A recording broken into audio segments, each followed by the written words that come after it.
I'm honored absolutely to be here with you, and I must admit that the invitation to deliver the Wakam Maulavi Memorial Lecture 2015 is not, uh, is not an opportunity that I would have ever imagined would come my way.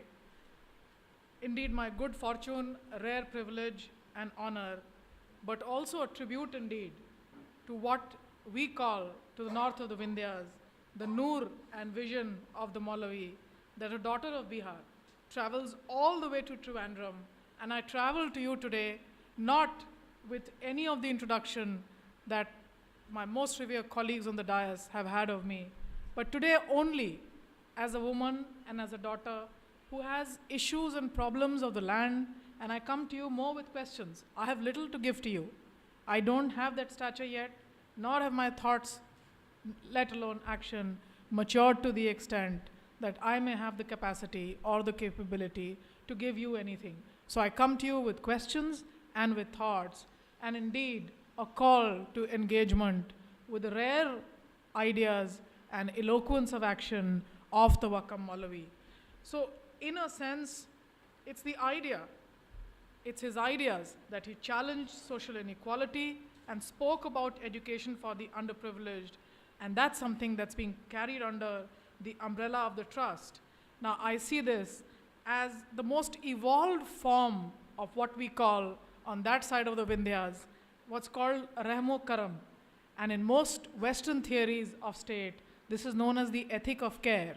It's the Rahmo Karam of the state that must, in any sense, whether India were a democracy or not, embrace its underprivileged. That's been a charge on the state. That's been something that citizens of the state, or most indeed notions of the state, have always asked its ruler of Rahmo Karam towards those who are underprivileged. So I come to you today, and I would say that most in the Western tradition would call this the birth date. I was taught at a very young age by my grandmother, who would take me around as my mother studied for a higher degree in music. This was her second degree, and only her mother could let her do it. And I told my grandmother one day, I think today is my birthday. And my grandmother chided me and said, we don't have birthdays. We just have one thing called the Punya Tithi. And that's something that you have to grow of stature to have. So you will not have a birthday. I am honored indeed that I am called here today on such an important Punya Tithi of the Maulavi. So let me begin with this deep sense of very meaningful gratitude to Shri A.K. Suhair, who I call Suhair Bhai, and I would say absolutely without his persistence and without his great endeavor, I would not have been here today. So thank you, Suhair Bhai, for having made this possible for me. To Sajida Bashir, with whom I share a long-term, deep personal friendship, but also someone who's been my intellectual mentor and has helped me guide through the meandering ideas that I've had over many years. So I have little words to describe the kind of relationship that I have with her, but also on the dais, Dr. Achyut Sankar Nair, who I have met through the VMFT, Dr. Kalyamkulam Yunus, who remembered the Wakam Maulavi. I only heard it in translated form, but having read through some of what Suhair Bhai sends to me, I could associate with a lot of what he said, and Sajida's kind translation put me in touch with a lot of what he had to say. Shri Azir Kutti, who will come towards the end, but who's on the dais, indeed thanks to all of you. Now, as I said today, I come to you to talk not about the Wakam Maulavi, about whom all of you know so much. I will come to you with my questions. I will come to you for the answers that I was told Kerala and the Kerala model would give in the Hall of Ideas, not just here, but around the world. You indeed, today, you're privileged to be on a piece of geography that economists, sociologists, development practitioners, and indeed academics of all hues turn back to and say, let's look towards this piece of geography. Something unusual has happened here as far as development practice is concerned. There's something that's happened to this land and its people that can be emulated. So you indeed are referred to as a model. I have had only 2 brief brushes with you as a model. I can't even remember. I was probably under 10 then, when my father said, "You're not going to learn from these books, you need to travel." And then, in those days, there's no money to travel as lavishly. Today, Dr. Suhair Bhai has put me up in a hotel that I can't even dream of staying. But I do remember that my father then took us on a train all the way from Patna. I can't remember, but it possibly took us 3 or 4 nights. And the states that he wanted to see, wanted us to see, Kerala was among one of them. And as the train meandered through the state, he'd tell me, "Now don't stick by your mother, look out of the window, grasp as much as you can. This is a learning opportunity for you." Now, those are the only words I remember. I remember little of the visuals. My second brush with your state and your model was when I began my life as an academic researcher then, as probably all of 21 or 22. That was the time that I was working with agrarian labor in Bihar, in central Bihar. I was working with a very noted economic historian, Arvind Narayan Das, but that's also the time that Kerala was achieving the status, as I would say, of sainthood in development practice.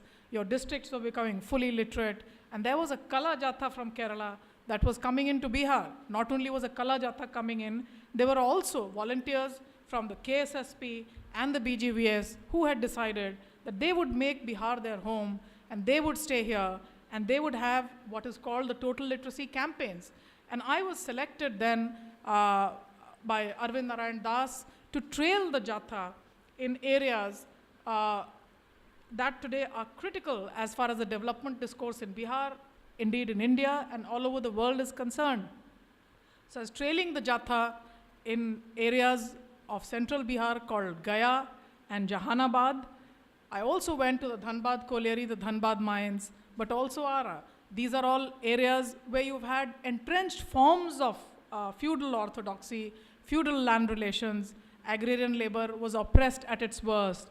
The Dhanbad coal mines have another type of story. Now, both these areas are available today for a visual to film buffs. If you've ever heard of Dasrath Manjhi's, I don't remember the name of that movie, but as he, as a Dalit, strikes a wedge in the mountain where his wife is supposed to go for treatment. That's only part of the story. There's also another film called Gangs of Wazipur that tells you about the kind of treachery that happens in those burning coal mines of India that are supposed to be giving power to all of North India, indeed to large parts, large mills.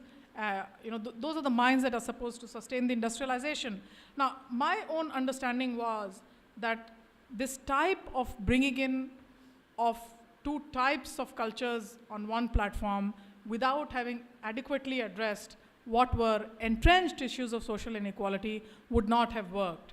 And by the time I came back, doing a simple documentation of how the Jatha had gone into these fields, what they had done, how it had been received by the people, it was very clear to those who were the program directors in Delhi that this was not working.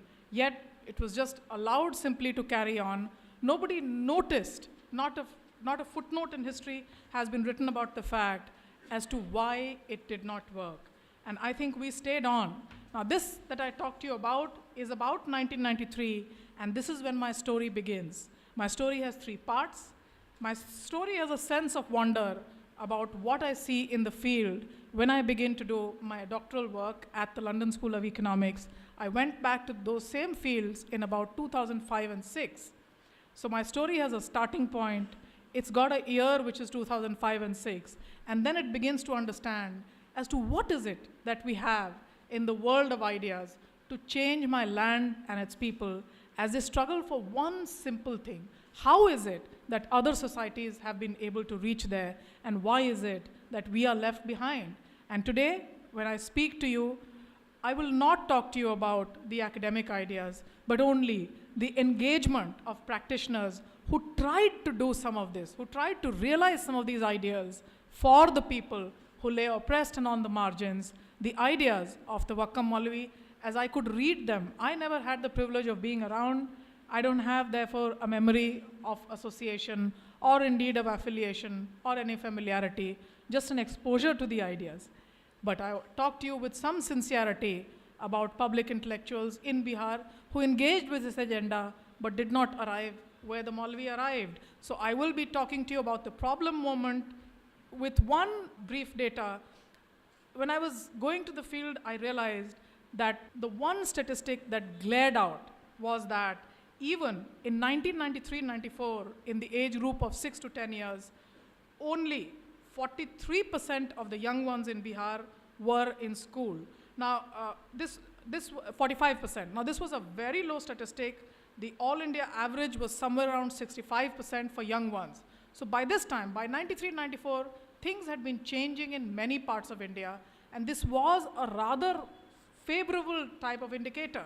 Now, this wasn't the surprise thing. The surprise bit was that by 99-2000, when definite progress had been made in many other states, in Bihar, this participation of the young ones had declined from the 45% that I had noted in 93-94 to 43%.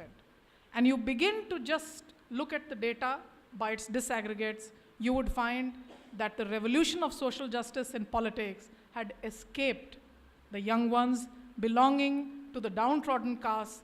The girls belonging to scheduled castes fared very badly. Now, disaggregated data for Muslim girls who were doing badly was not available, but there was another mechanism to do that. And that other mechanism was to look at districts in Bihar that were not doing so well. Now, once we clustered the districts, I found one area. If some of you watch the television, you may have seen this area, and that's where my heart and my story lies. This is the belt of the river Kosi. This is also called the Simanchal region. This was the region where in the last Bihar elections, Asaduddin Owaisi decided to field his candidates, and his electoral plank was only on the agenda of turning electoral politics towards development. No surprises for guessing that this is also the area, the geographical area, where there is a large population. The population varies in constituencies. There could be a concentration of even 60% Muslims in electoral constituencies. On an average, however, the Simanchal region has an average population of 30% Muslims. But in geographical areas, it could be even more concentrated. So I decided to do the outlier. I said, okay, let me look at where it's most concentrated. And I found that in the year that I was going down to the field, the last census data for 2001, just blindly moving and trying to find out where the worst off live, I found a block in Purnia where the literacy rate in 2001, after the world had proclaimed for a decade or so the Kerala model, after you had achieved what you had, in 2001, I came on a piece of geography in Purnia district where the literacy rate for girls was only 16%. Now, this was my hypothetical moment. What it looked like on the field is something that's there in my book. I'm not going to really harp too much on it at this point of time. But 16% literacy rate is only a statistic. If you go down to the field, the situation can be very, very disturbing. And as I wrote my PhD, as I summed it all up, I told myself that some of this are not words. They are things about which there must be a deeper sense of engagement. There must be a longer-term commitment to think through these issues as to how can development practice, policy practice, the engagement of the academic, can there be a melting pot? Can some of this really converge to change the lives of people within a realizable time frame?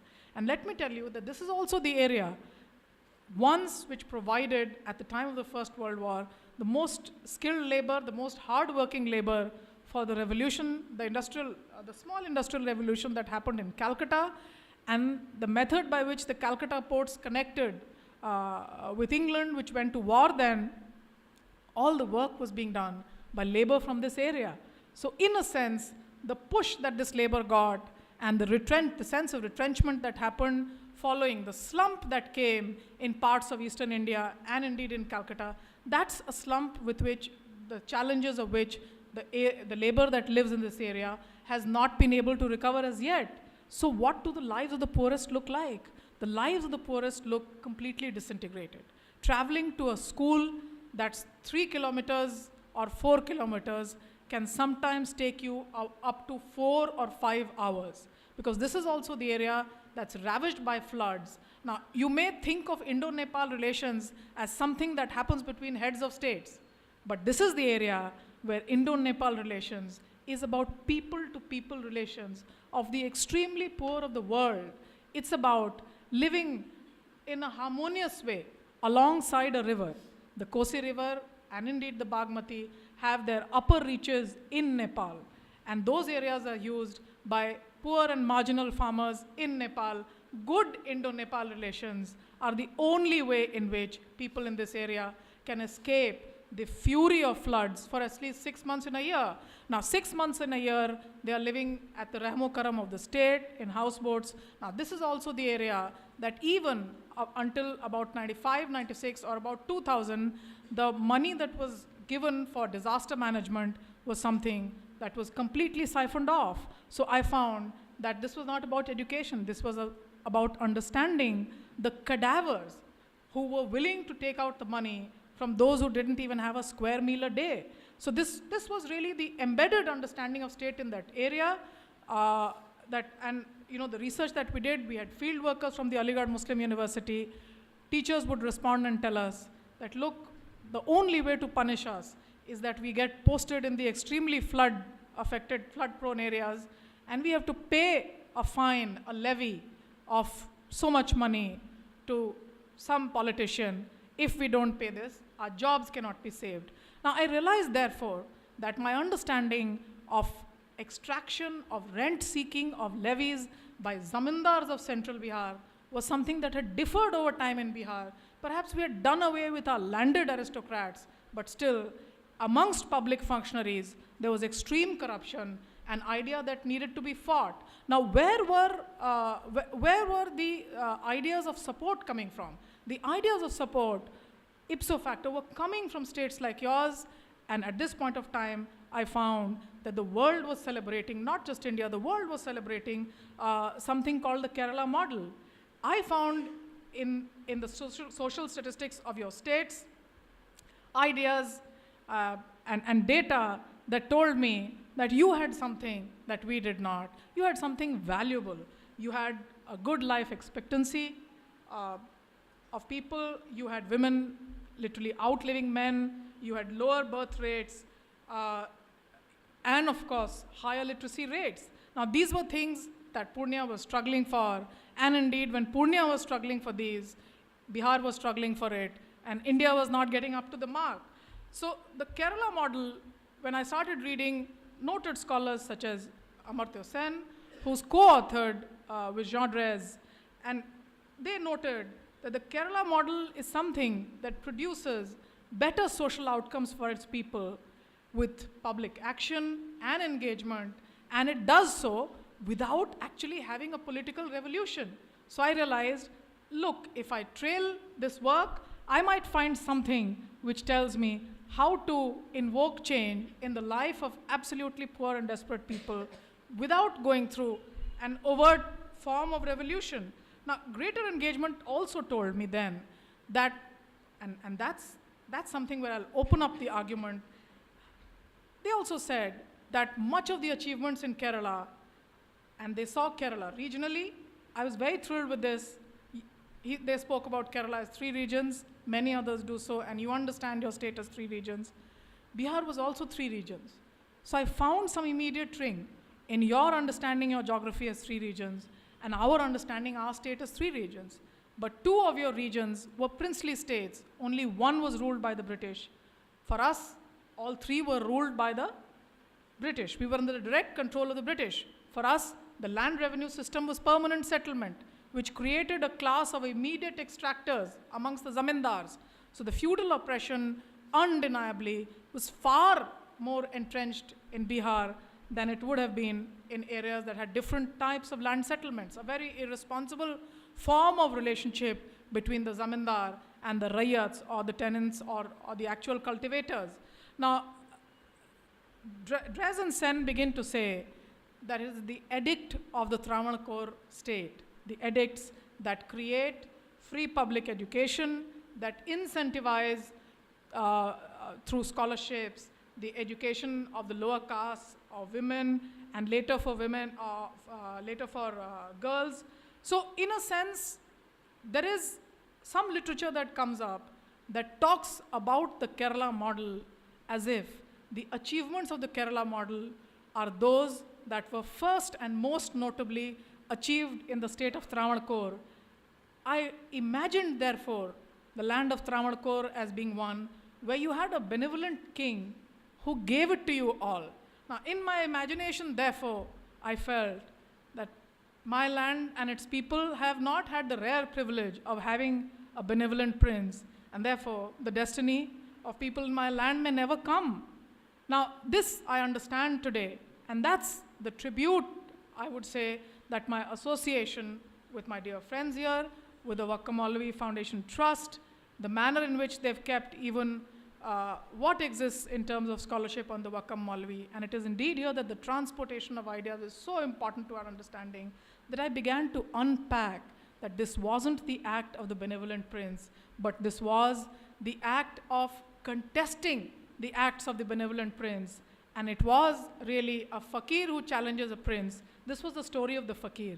And that gave me hope, because if it had been the imagined benevolent prince, we would not have been able to turn the clock back onto our destiny. But here was the story of a fakir.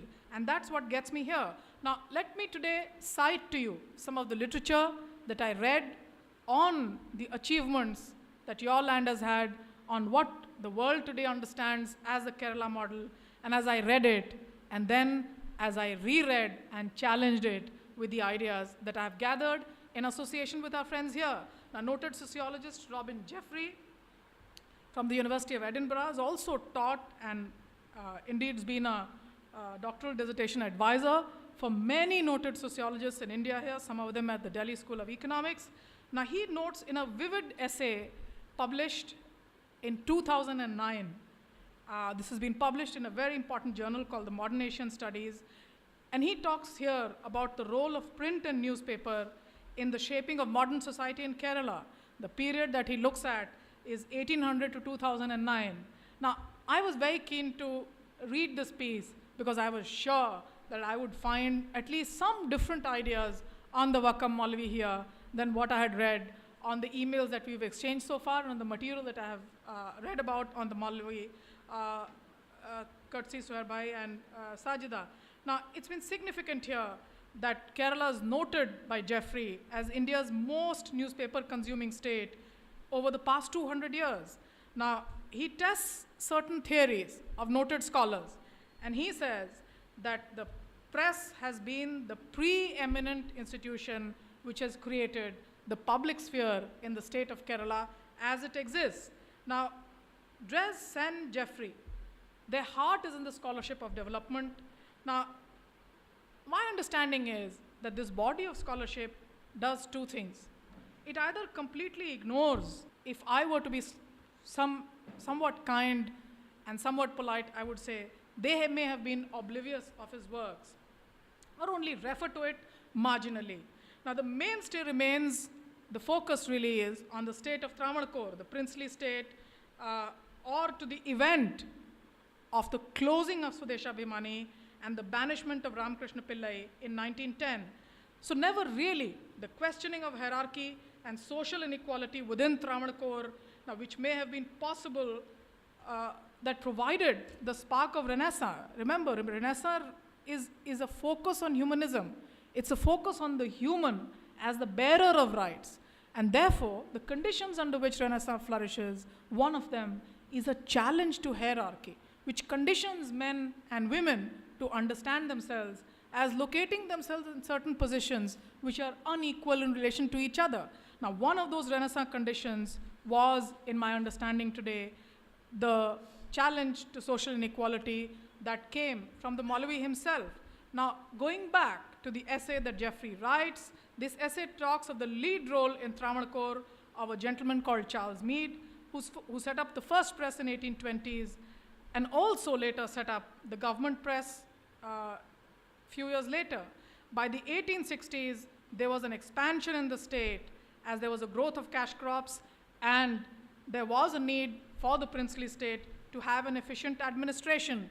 Now, by 1863, the weekly Travancore Government Gazette had also been set up. Now, Jeffries also notes that the princely state had simultaneously at this point of time expanded primary schools and created a committee to produce Malayalam textbooks. By 1921, the highest penetration of news was in Travancore, and there's a figure that says that by 1921, per 1,000 people in the population, there were nearly 21 periodicals, which was up from only 9 in 1911.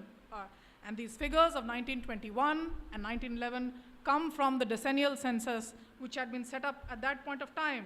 Now, in the literature that I find written by the Jeffreys and elsewhere, it's mainly the role of the state, as in the Travancore state, as also the Catholic missionaries, that finds a lot of mention. It notes only much later, the Jeffreys' essay on the role of print notes only much later that there was some press that was also instigating caste antagonism. The Nayar Idva riots of 1905, for example, the Madras Mail of October 14, 1903, notes that this could have been probably instigated by the press that had become very popular in Travancore by them. Apart from Charles Meade, the other noted name that is taken is that of Joseph Pulitzer, who was known in Kerala as someone who spread the news reading habits in the state. But by 1910, the most important news that's referred to in all of this is the Swadeshabhimani, and Jeffrey notes that the weekly published from Trivandrum was closed by the Travancore police, and the editor Ramakrishna Pillai was banished to Madras. Now, the banishment and closure of Swadeshabhimani is also noted by rival English newspapers, and it's here that I begin to understand that true to the learnings that we have from the ideas of the Vakam Maulvi, you begin to challenge established ideas. The English newspapers such as Western Star and the Madras Mail note that the newspaper was full of criticism of the Diwan and other public officers who were doing good things in the state of Travancore. And that the Swadeshabhimani was consistently talking about corruption of and in the Travancore government. That's not my version, that's the version of the other newspapers, the other sister colleagues that must have existed, the pure criticism of Swadeshabhimani by other newspapers. Now, Pillai had been used, says the Madras Mail, by wealthy adversaries of the Diwan. He was a poor man, Pillai himself, and must have obtained his funds from some wire pullers, notes the Diwan. Now, the Diwan himself writes in the Travancore State Gazette saying, it couldn't have been Pillai himself. He was a poor man. Somebody else must have given him the funds. And nobody takes the name anywhere. But even this very Diwan notes, and these are the notings of the Diwan himself that today lie in the Madras archives, that the most serious thing about the Swadeshabhimani is that it has been consistent in its preaching the gospel of government by the people and its exhortations to the people of Travancore to unite and demand self-government. And I think it's here that the Diwan really gives it away in saying that the Swadeshabhimani consistently asked for one thing, which is self-rule by the people. And this citation comes from the Diwan's note of 1912. Now, of Pillai and his family's efforts, Jeffrey notes, the family thus brought together two elements that became cornerstones of the Kerala model. So some concession here, that it wasn't just the princely state of Travancore, and then Jeffrey notes, the relative autonomy of women and political action, print contributed to both, and Pillai and his wife are given some credit at least to these two events happening. Now, missing in this analysis is the name and role of the Vakam Maulvi. The printing house, the Muslim printing house that Vakam Maulvi set up in 1906, and it was his continuous campaign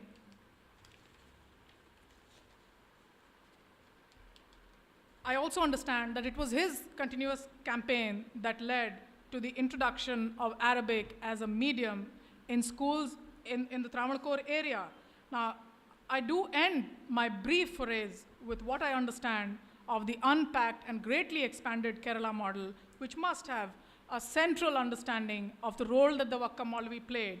If you can see, Bihar's destiny today is a tied destiny precisely because we've lacked the figure of a Maulvi. We've lacked that fakir that could have concentrated himself on the issues pointedly belonging to a particular community and indeed to the girl child in that particular community. Now that the Namboodiripad handed over the press back in 1968 in a public function to the legal heirs of Maulvi Abdul Qadir, that also does not find a mention in the history of print press in India, and how the printing press created a public space, and how that public space created the Kerala model. Now, much of the citations that I do of the ideas of the Vakam Maulvi, I have read from the writings of Sri M.A. Shakur, who was a nephew of the Vakam, and those have been shared with me very kindly by Soher Bhai. Now, my understanding, therefore, is that the takeaways from the Kerala model are that understand how consistently some of these issues were emphasized upon by people who engaged with these ideas, as Sajida rightly said, on the field where it mattered for the people. So if I don't find the Vakam Maulvi in the archive, the reason is he was with the people.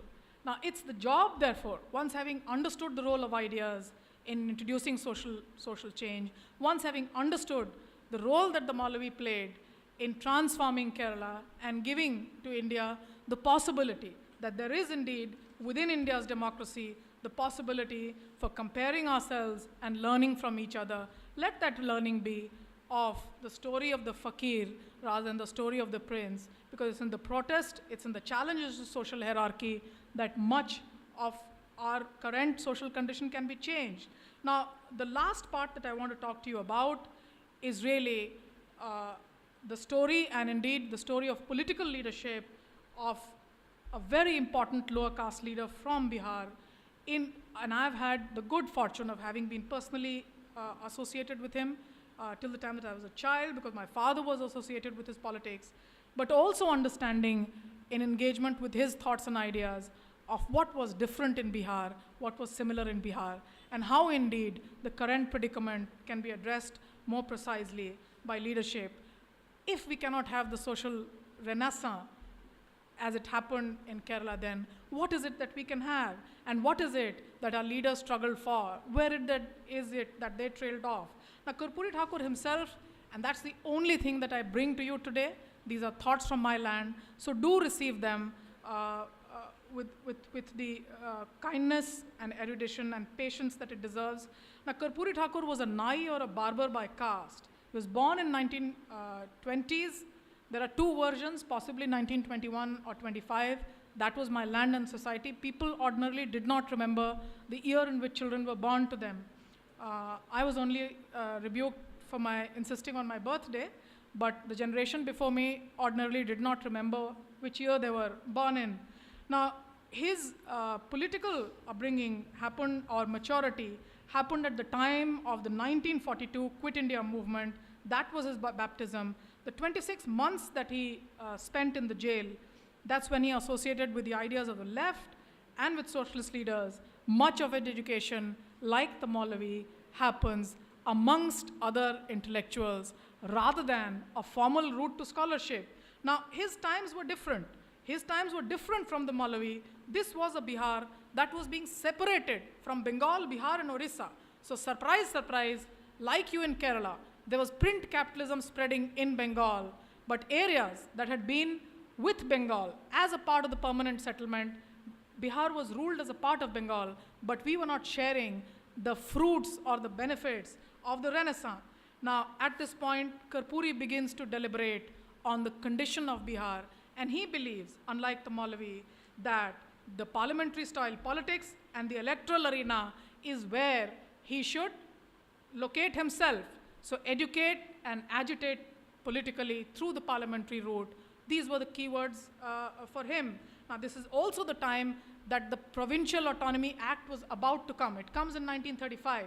So if Karpuri was thinking differently from the Maulvi, remember, in social reality, as also in the social sciences, we can't have a controlled experiment. Two leaders in two different geographical parts of the country, born at slightly different points of time and experiencing differences, are reacting to similar things, but differently in terms of ideas.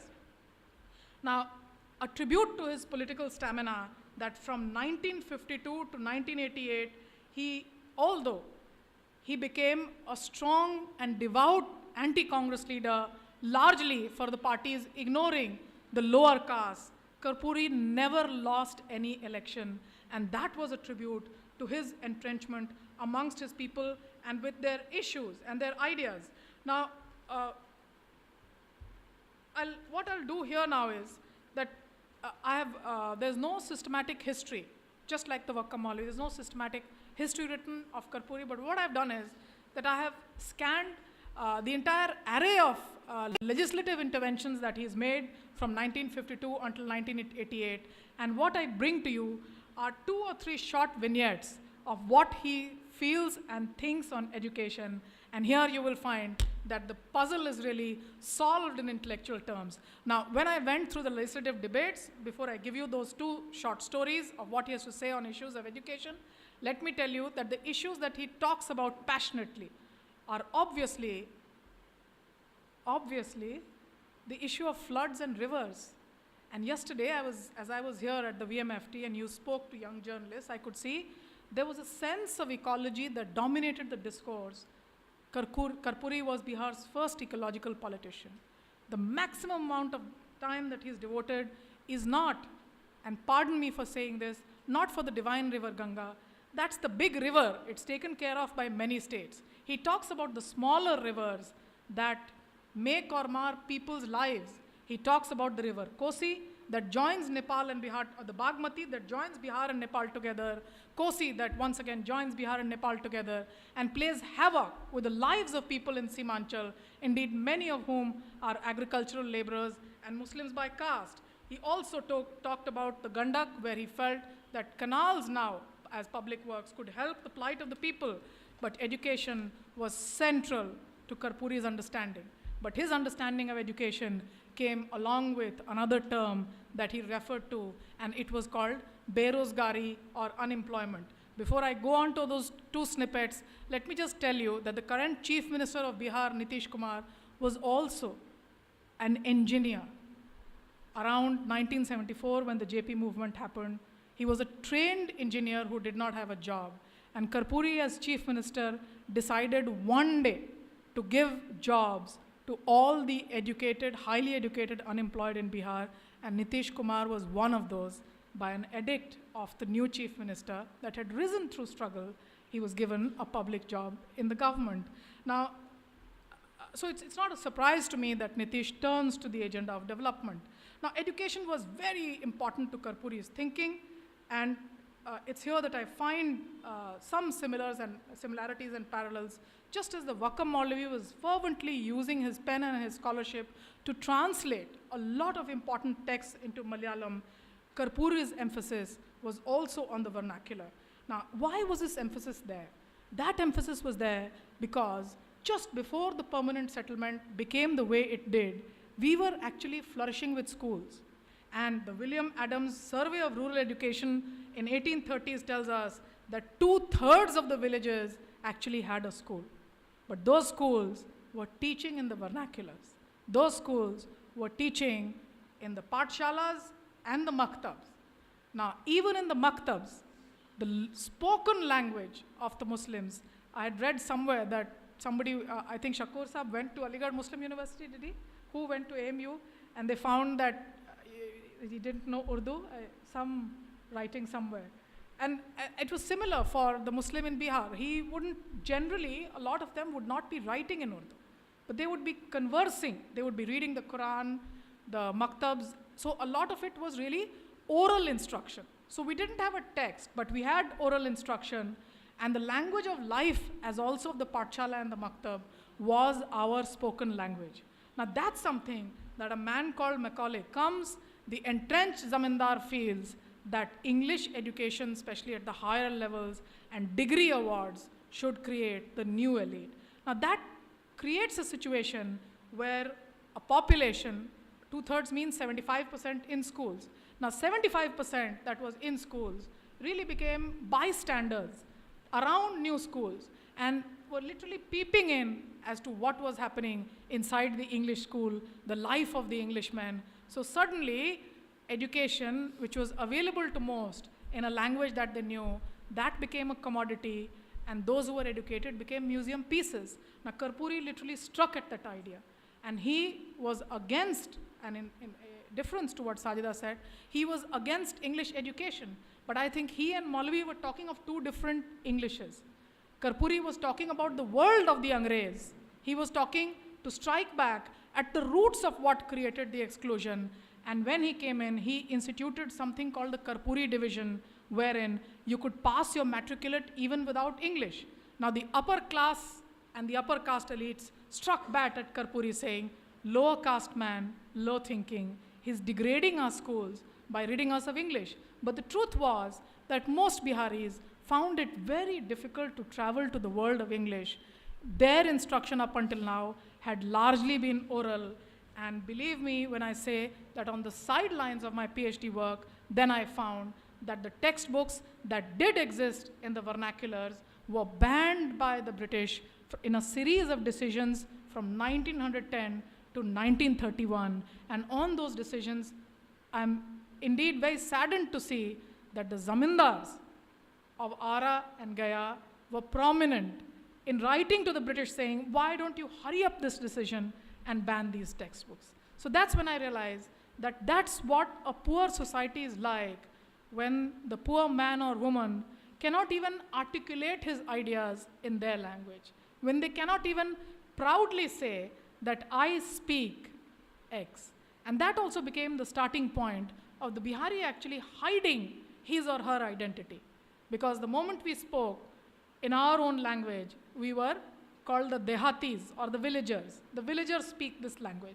For us, including up until my generation, the struggle was to travel from the world that we lived in, the life that we lived in, to the school, which was absolutely the museum piece. On my own admission to a school, the language debate happened. I got to a formal English school only in grade 3, and I remember on the lawns of our house, only much later I understood what the content of that discussion was. My father and Karpuri arguing. My mother felt I should have gone to an English school, and Karpuri telling my father, this wouldn't be the right decision. And I asked my mother, I said, what is it that he argued for? He said, no, he had a valid point. Now, my mother wanted me to go to an English school, and Karpuri had said, well, it's not just the language I fear. I fear that she will then get disconnected with the land and its people. It will be one more gone from our society. That's what I fear. If you think as the mother that this is what she should get, go ahead. So that's what happened, that he allowed my mother to get me to an English school, but always with the warning lurking behind that, this would be one more lost. And let me tell you that his fears were not out of the ordinary. The 8 years that I must have spent in the convent school that I went to, for about 6 or 7, I could not even tell my friends that my father was a peer and colleague of Karpuri Thakur, because Karpuri was known as the enemy of English, whereas what Karpuri really was, he was against the perpetuation of colonial rule through a construct, to an administrative construct of the language, and that's what he wanted to fight against. Now, the final point that I want to talk to you about is on the 24th of July in 1964. At this point of time, a very erudite Congress leadership is in power, and Karpuri was engaged in a strong discussion on the setting up of an elementary school commission. Now, Karpuri engages in what is called a north-south comparison, a comparison of North Indian states with South Indian states, and he engages very deeply. Such is the tenor of those debates that he addresses the chair, and he says that, sir, the 1962 election manifesto of the Socialist Party had asked that we make compulsory, free and compulsory elementary education, just as Kamaraj Nadar had announced in the Bhubaneswar Congress, and that you, sir, know that Bihar today is amongst the most underdeveloped states in comparison to all the other states, especially to the south of India, and take note of Madras, sir, with some seriousness and responsibility. We need to have some basis on which free and compulsory elementary education can be provided to our schools. Now, he estimated there were 1,800 schools, and the annual expenses would not be more than 6 crores. So by 1964, he also points out that, and that's the concluding thought that I have, look at the sensitivity of the man. In the same debate, he says that one of the worst things that you've done is to have aligned the school calendar to a year that begins in July and ends in June. By July, the student and his parents have no money in their pockets. How can the parent even pay that nominal fee that you charge?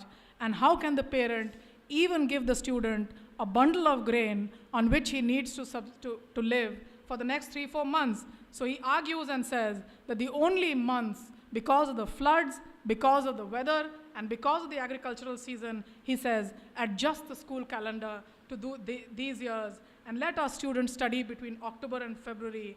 For all the other times, they are needed to be with their parents and they cannot be in school. For textbooks, similarly, he says that there's a lot of corruption, and he points out that they had multiple boards: English Institute, Educational and Vocational Guidance Bureau, Textbook Research Bureau, and he says, absolutely abolish these omnibus institutes. What we really need is one single board that can look into the needs of education. Karpuri lashes out at inspectors of school, and he says, just look at the reports of school inspectors. They write the same reports for every school.